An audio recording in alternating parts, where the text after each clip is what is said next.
La Biblia dice en el libro de Génesis, capítulo 19, en el verso 15, leo la poderosa palabra del Señor.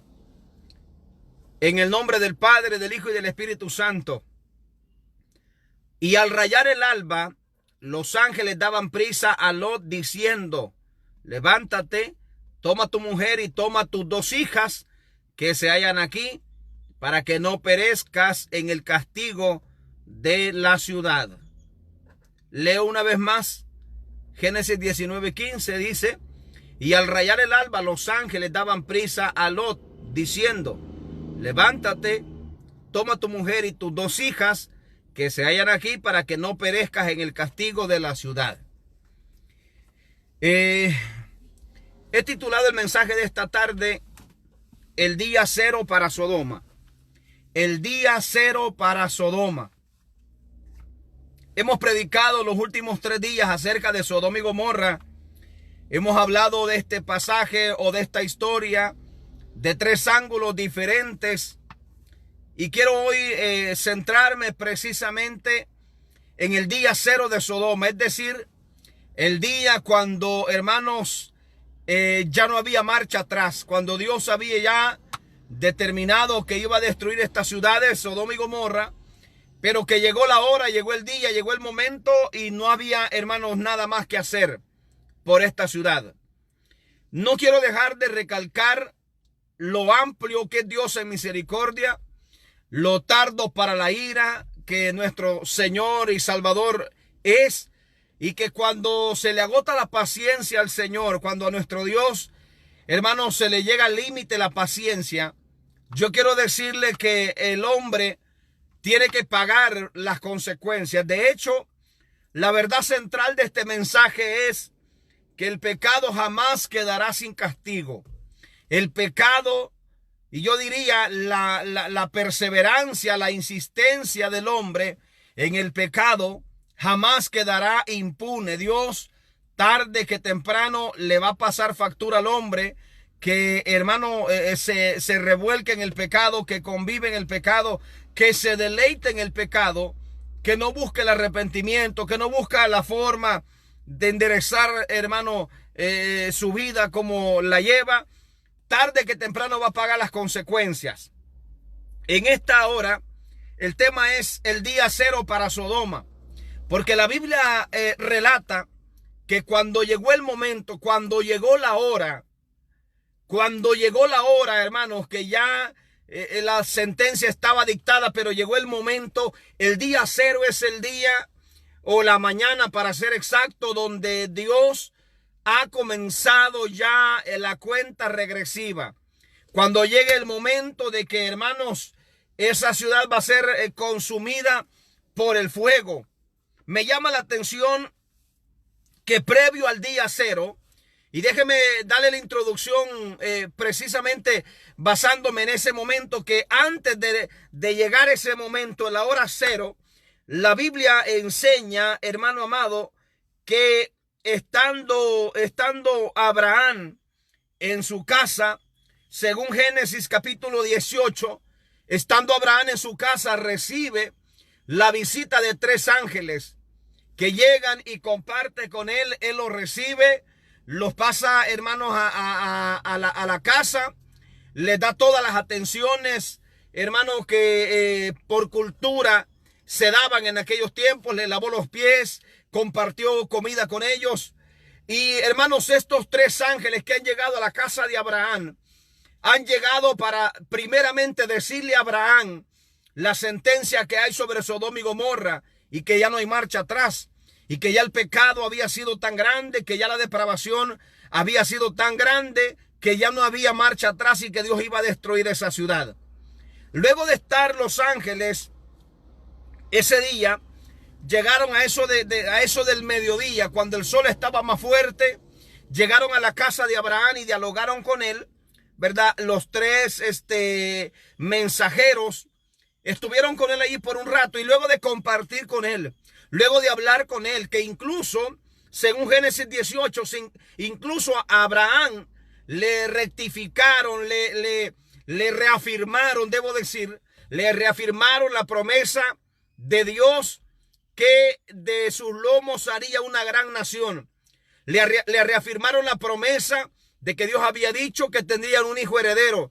Le reafirmó la promesa de que su descendencia sería como las arenas del mar. Los ángeles que llegaron ese día, hermanos, a mediodía, cuando estaba tan fuerte el sol, ese día los ángeles mensajeros, que de hecho llegaron 3 a la casa de Abraham, usted lo puede leer en Génesis 18, llegaron y hablaron con él y, hermano, el propósito de la llegada era decirle lo que estaba a punto de suceder con Sodoma y Gomorra.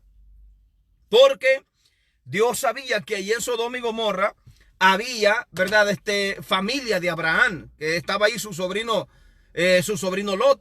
Y en ese momento Abraham está, hermanos, pensando obviamente en qué es lo que va a hacer, porque le queda poco tiempo realmente. Y hermano, lo que quiero decirles es lo siguiente, que los ángeles, después de estar ahí con Abraham en Génesis 18, después de compartir con él, llegaron 3 ángeles y estuvieron ahí con él, comieron y todo, y le dijeron lo que estaba a punto de pasar con Sodoma y Gomorra, que estaba ahí cerca. Y además de esto también le reafirmaron la palabra, la promesa de Dios, que haría de él una gran nación. Luego de esto, los ángeles se marchan de la casa de Abraham y se van para Sodoma y Gomorra. Cuando ya la noche iba a caer, cuando ya la tarde, hermanos, estaba cayendo sobre aquellas ciudades, la Biblia dice que llegaron, ¿verdad? Génesis 19 dice que caída la tarde, llegaron los 2 ángeles a Sodoma. Oiga esto. Oiga lo que le voy a decir. Recuerde que a la casa de Abraham llegaron 3, Génesis 18. Llegaron 3. A la casa de Lot solamente llegaron 2. Eso me lleva a pensar a mí que había uno por ahí, hermano, como que estaba cubriendo todo, como que estaba viendo el panorama general. Había uno por ahí que estaba listo, hermano, con el dedo en el gatillo para cualquier cosa que fuese, hermanos, que se saliera de control en algún momento. Y estoy dejando volar un poco mi imaginación, perdóneme usted, pero la verdad es de que el hecho de que llegaran 2 a la casa de Lot, pero llegaron 3 a la casa de Abraham, hermano, horas antes, me indica a mí de que el otro ángel estaba por ahí. El otro ángel estaba por allá a la expectativa, estaba por ahí pendiente de todo, mientras los 2 ángeles, los 2 varones llegaron a la casa de Lot y le comenzaron a decir que tenía que escapar, tenía que salir de aquel lugar. Pero déjenme mencionarle además que luego que Abraham recibe, hermano, la visita de estos mensajeros, y luego que él sabe que ya no hay marcha atrás, que ya la sentencia está dictada sobre Sodoma y Gomorra, la Biblia dice que comenzó un regateo, es decir, comenzó Abraham a dialogar, hermano, con Dios, a hablar, hermano, de la manera más honesta, de la manera más sincera.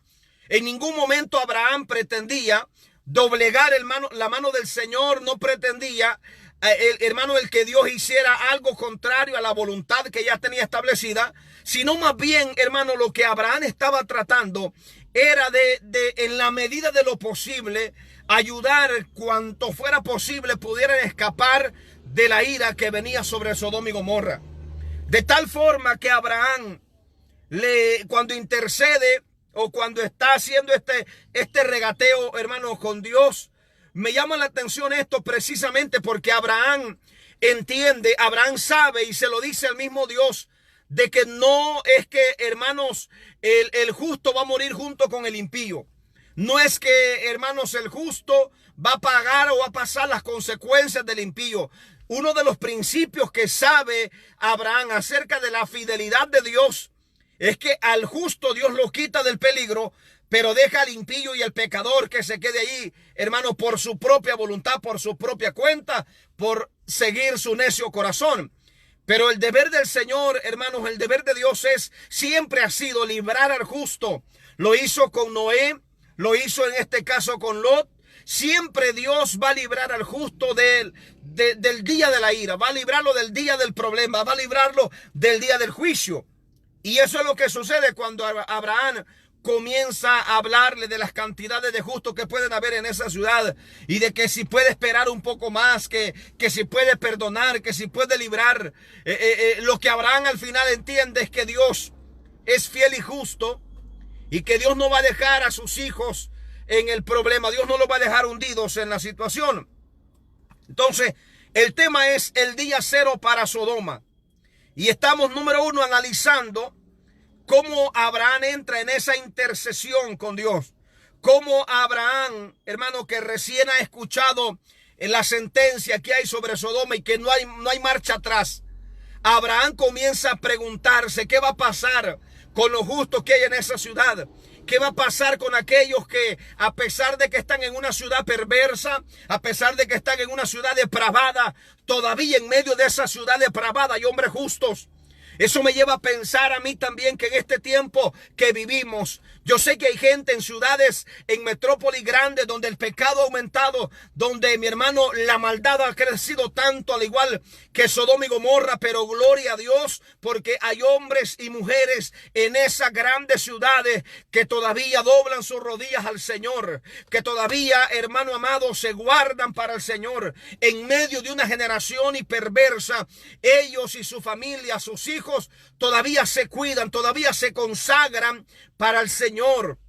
Y déjeme decirle que de la misma forma como hizo Dios con Lot en el momento de la destrucción, de la misma forma como Dios libró a Lot y a su familia, en algún momento, en alguna hora, en alguna ocasión llegará el día, va a llegar la hora cero para esta humanidad, donde Dios va a tener que sacar a su pueblo.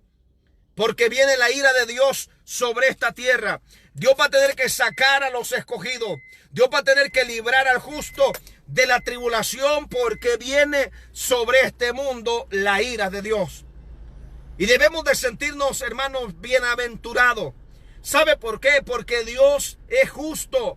Y tal como Dios se lo dice a Abraham, Abraham se lo dice a Dios en Génesis 18, cuando, hermanos, Abraham está dialogando con Dios luego que los ángeles se fueron. Abraham se queda, hermano, con eso y sube a la presencia de Dios y comienza a dialogar con Dios como quien dialoga con su mejor amigo. Y comienza a preguntarle por los justos. Comienza a decirle, porque repito, la preocupación de Abraham era que allá habían justos todavía en esa ciudad. Y aunque no habían tantos, pero Dios le dice, si hubieran 50, yo no destruyo esa ciudad. Si hubieran 30, no la destruyo. Si hubieran 20, no la destruyo. Si hubieran 10, no destruimos esa ciudad. Pero ¿sabe qué? Había menos de 10. Solamente estaba Lot y su familia. Entonces lo que Dios hace es lo siguiente. Ya, hermanos, la ciudad ya no tiene remedio prácticamente. Ya el corazón de la gente está dañado. Ya su mente, su corazón está dañado de tal forma que Dios dice, aquí ya no queda más que sacarlo. Sacar al justo para que la ira descienda, para que la ira caiga sobre esta generación perversa, sobre esta ciudad perversa. Entonces, pero vemos, hermanos, la intercesión de Abraham, donde él apela, ¿verdad?, a la justicia. En Génesis 18, 25, apela a Abraham a la justicia de Dios, donde, y me detengo en este punto, donde Dios siempre va a librar al justo. Dios no es injusto para que, hermanos, paguen justos por pecadores. No, Dios no es injusto. Dios va a liberar al justo del día de la ira, pero al pecador que no quiso escuchar la voz de Dios, ese va a sufrir las consecuencias. Recuerde, la verdad central de este mensaje es que el pecado jamás quedará impune. El pecado jamás quedará sin castigo. Y cuando Abraham intercede por esta ciudad, él apela a la justicia de Dios por los justos que todavía hay allí. Y aunque Abraham no sabe cuántos justos hay, porque recuerde, quien conoce y pesa los corazones es solamente Dios. Uno conoce a la gente de cara, hermano, pero de corazón solamente Dios lo sabe. Dios es el que pesa todo. Entonces, cuando, hermano, Dios comienza a interactuar con Abraham, la preocupación es por los justos que están ahí, ¿verdad? Pero, repito, ya estaba la sentencia, ya estaba el momento, ya se había dado, hermanos, el ultimátum y no había marcha atrás.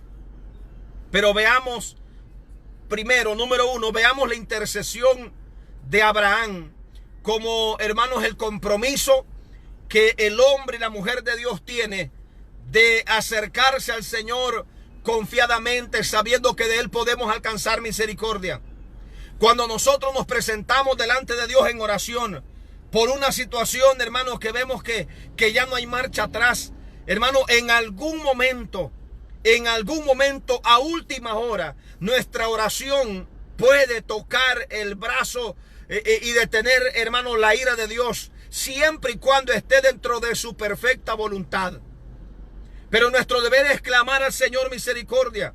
Nosotros creemos que los enfermos siguen siendo sanados hasta el día de hoy. Yo sé que en algún momento, hermanos, nuestros seres queridos, a nosotros nos ha tocado enterrarlos y hermanos, no es algo que sea fácil, pero a la vez debemos de entender, si nosotros oramos, si nosotros clamamos al Señor misericordia y al final Él obró su voluntad, debemos de estar tranquilos, por lo menos intercedimos. A Abraham le quedó la satisfacción de que él pudo interceder. Él pudo, hermanos, tratar de detener un poco, de dar un poquito más de tiempo para que alguien más se pudiera escapar de la ira.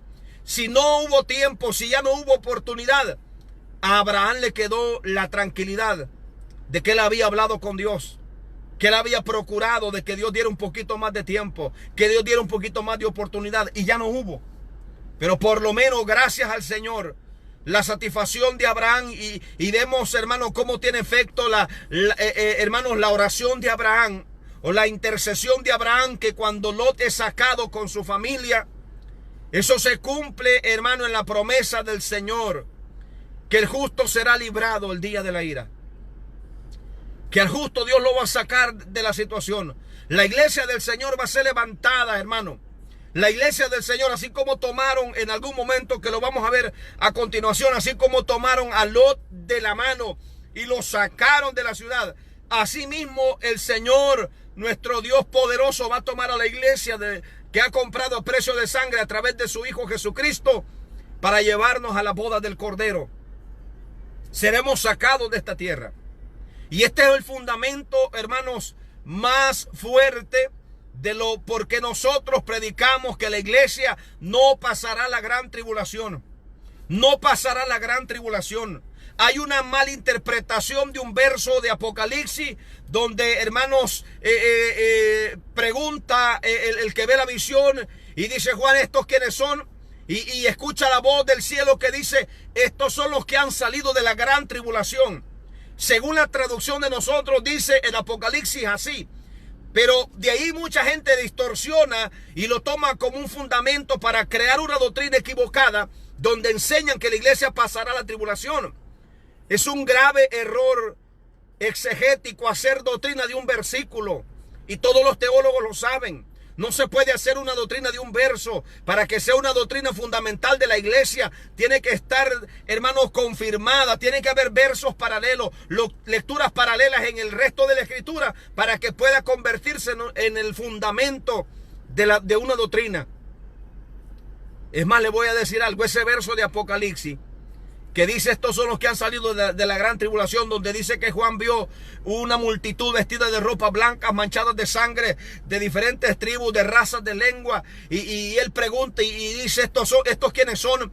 Y el ángel, Dios le dice: estos son los que han salido de la gran tribulación. Yo le voy a decir algo: estudie ese verso, váyase al origen de ese verso, váyase a los manuscritos, vaya a buscarlo en el original griego, vaya a buscarlo. Vaya a buscarlo en el original y se va a dar cuenta que hay una distorsión en la traducción, porque el verso original, literalmente traducido, dice: estos son los que han salido de grandes tribulaciones, no la gran tribulación. Oiga, qué diferente suena al decir: estos son los que han salido de grandes tribulaciones. Suena totalmente diferente cuando se dice: estos son los que han salido de la gran tribulación. Pero bueno, no es ese el tema. No quiero entrar en ese tema escatológico porque pues nos vamos a perder un poco ahí. Pero lo que quiero decirles es que la iglesia del Señor, este es uno de los fundamentos, hermanos, más fuertes del por qué decimos que la iglesia no pasará la gran tribulación. Porque siempre Dios ha salvado al justo del día de la ira. Siempre Dios ha guardado, hermanos, la integridad de aquellos que se cuidan para Él, de aquellos que viven en santidad, de aquellos que no se dejan absorber por el mundo, de aquellos que no son partícipes. Estamos en el mundo, dijo Cristo, pero no somos del mundo. El problema no es estar en el mundo, hermanos, y en un mundo de pecado, en una ciudad perversa. El problema está en participar de las cosas de este mundo. Ahí es donde está el problema, ahí es donde el hombre se mete a problemas. Ahí es donde el hombre se mete a problemas. Mire, quizás una de las ciudades más tremendas que he tenido la bendición de conocer. En Italia hay muchas ciudades tremendas, hermanos, de pecado, una aberración terrible que hay, pero una de las ciudades más tremendas que he podido conocer es la ciudad de Nápoles, en Italia. Hermano, una ciudad de pecado tan tremenda, pero no de ahora, de muchos siglos atrás, desde que el monte Vesubio estalló allá por el 78 después de Cristo, cuando, hermano, aquella ciudad de Pompey fue exterminada. Mire que la ira de Dios cayó sobre Pompeya. Allá le dicen Pompey, pero es para nosotros Pompeya. Mire, la ira de Dios cayó sobre Pompeya, al igual que sobre Sodoma y Gomorra. Una mañana, hermanos, según los historiadores, allí sucedió como Sodoma y Gomorra. La ira de Dios cayó sobre ellos. Y todavía están, hermano, le digo porque lo he visto, están todavía los cuerpos, los vestigios, están los cuerpos ahí calcinados, porque la ira de Dios cayó sobre Pompeya. En el primer siglo, hace más de 2000 años, por el cambio de calendario y eso, ¿verdad? Que hay unos años perdidos por ahí.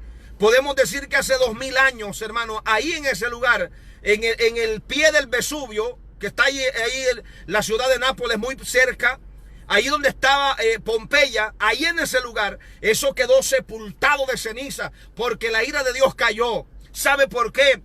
Le voy a decir la verdad central, porque la verdad central de este mensaje, porque el pecado jamás va a quedar impune.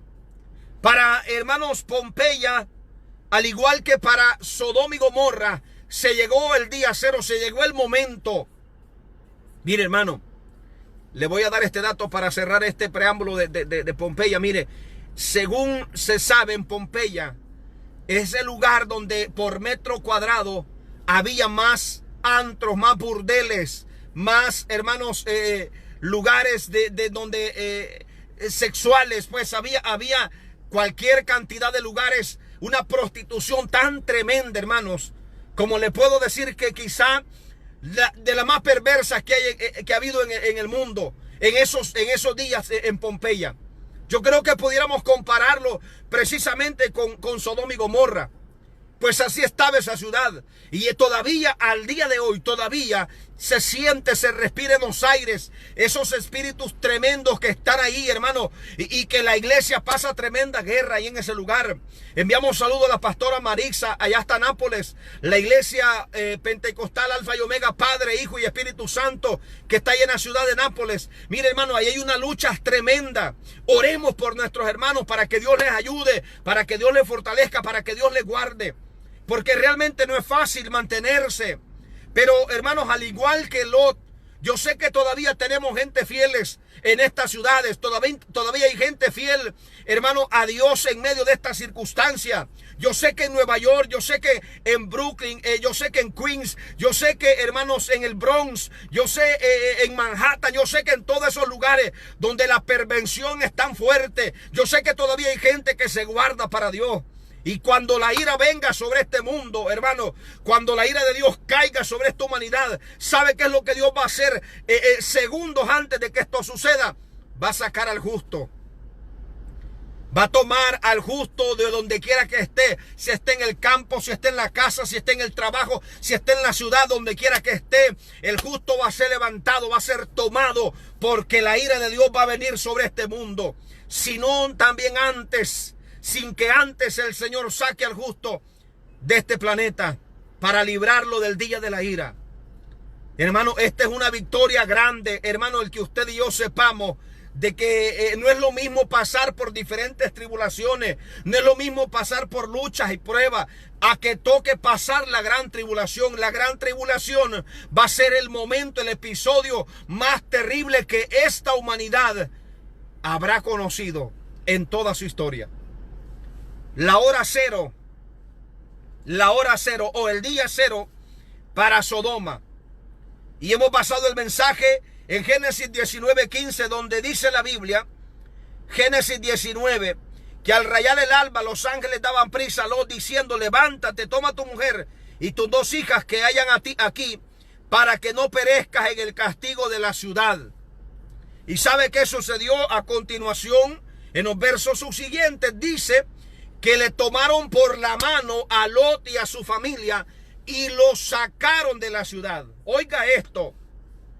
Tomaron de la mano a Lot y a su familia para sacarlos de la ciudad. El día cero para Sodoma.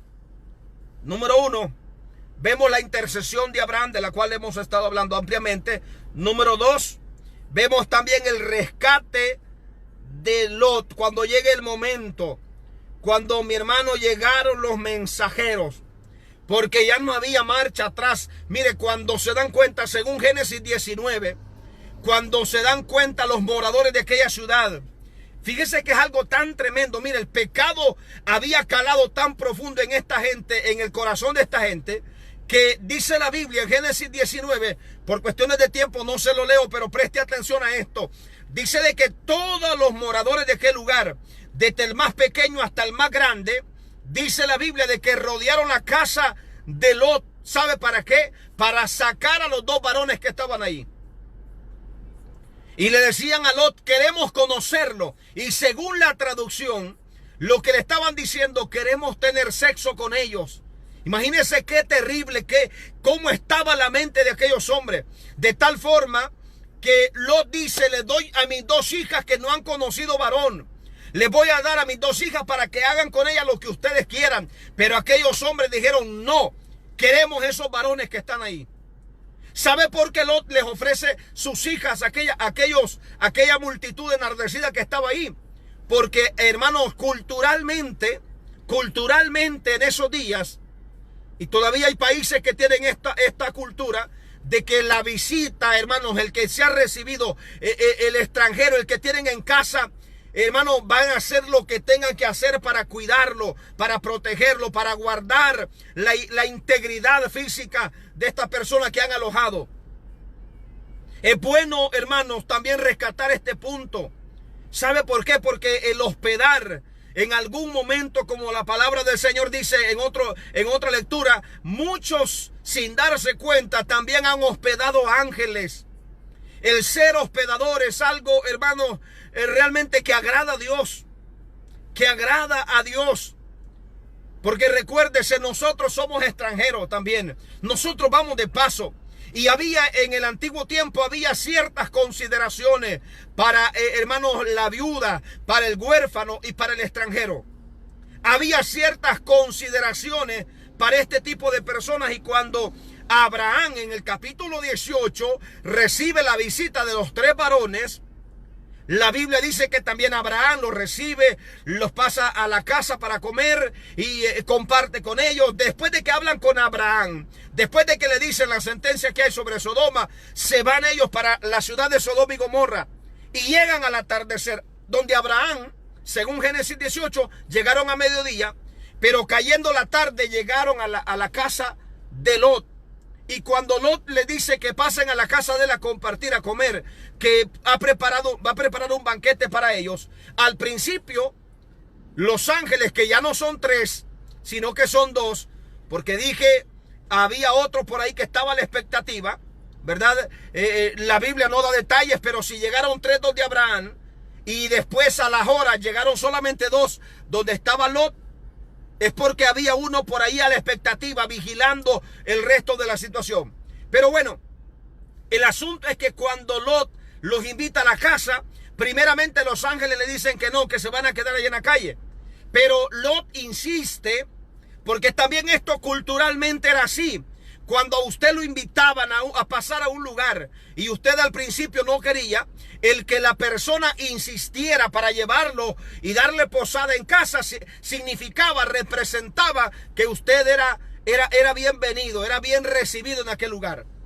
Y de la misma forma, Lot insiste en llevarse a los varones, a los mensajeros, y hasta cuando Lot insiste, ellos ceden a ir a la casa de Lot.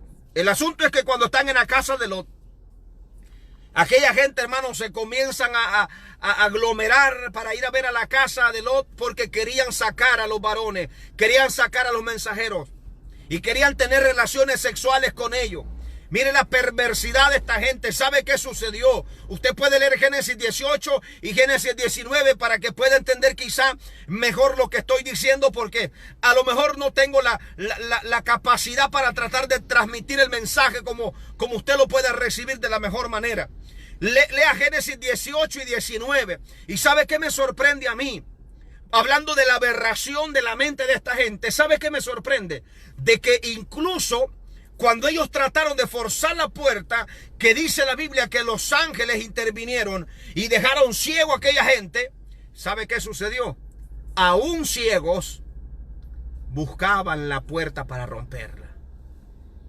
Eso nos dice a nosotros el grado de depravación que había. Estando aún ciegos, esta gente buscaban la puerta de la casa de Lot para romperla y sacar a los dos varones que estaban allí. Mire, así es el hombre en su pecado. El hombre en su pecado le va mal de una manera, le va mal de otra, y el hombre parece que no quiere entender. La ira de Dios, o hermanos, el castigo de Dios viene sobre él, o sobre ella, o sobre ellos, y hermanos, parece que el hombre no quiere entender, no quiere despertar. La visita de estos ángeles o de estos mensajeros fue como la última oportunidad que había. La última oportunidad.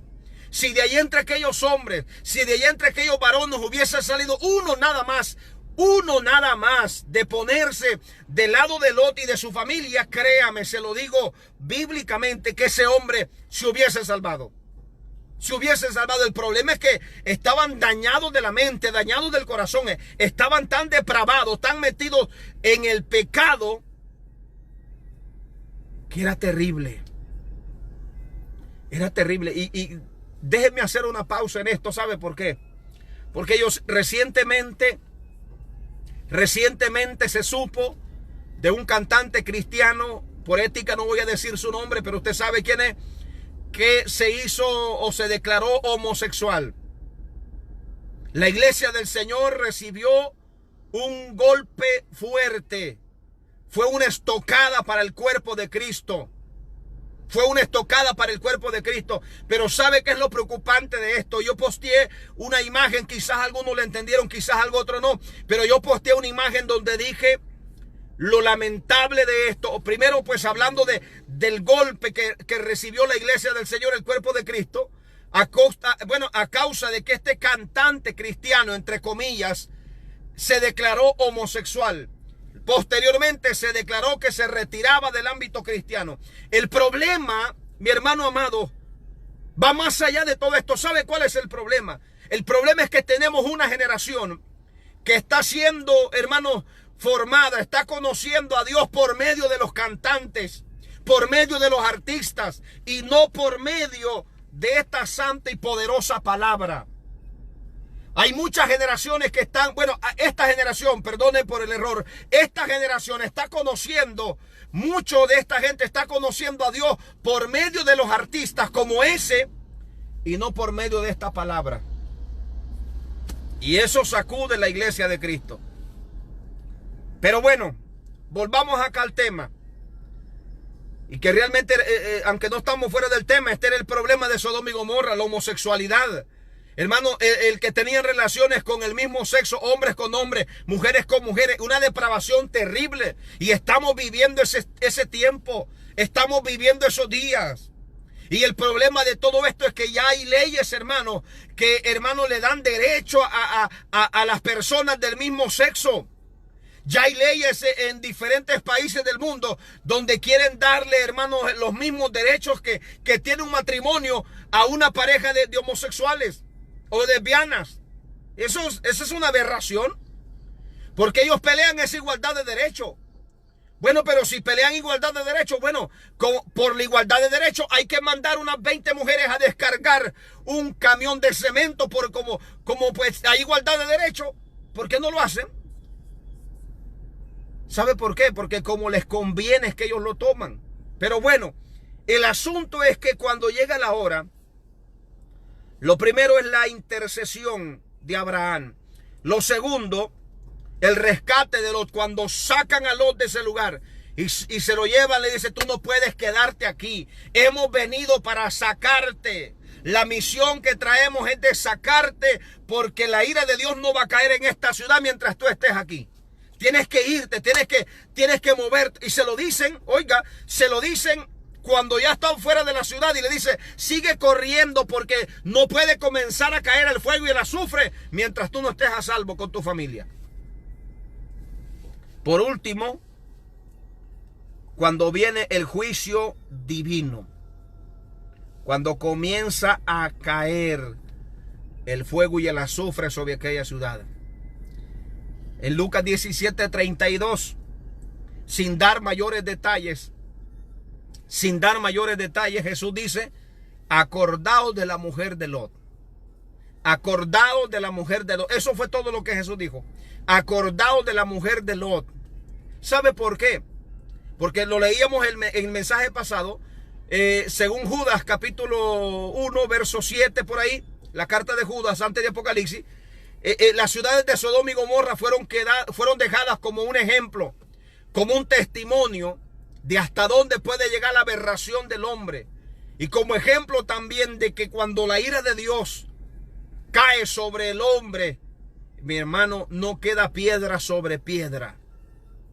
Cuando la ira de Dios cae, miren, mi hermano, ese es un lloro y lamento. Allí será el lloro y el crujir de dientes. Y Jesús, hablando de todo esto, solamente mencionó: acordaos de la mujer de Lot, para que nosotros en nuestro diario vivir, en nuestro comportamiento, en nuestras acciones, tengamos algo presente. Y es la verdad central de este mensaje: jamás el pecado quedará sin castigo. Nunca el pecado quedará sin castigo. Realmente, hermanos, es la situación de Sodoma, y ya pues eso sucedió, y el juicio cayó allí y todo. Pero me llama la atención y me inquieta mucho el ver cómo el hombre vive, hermanos, su vida realmente desconectado del Señor.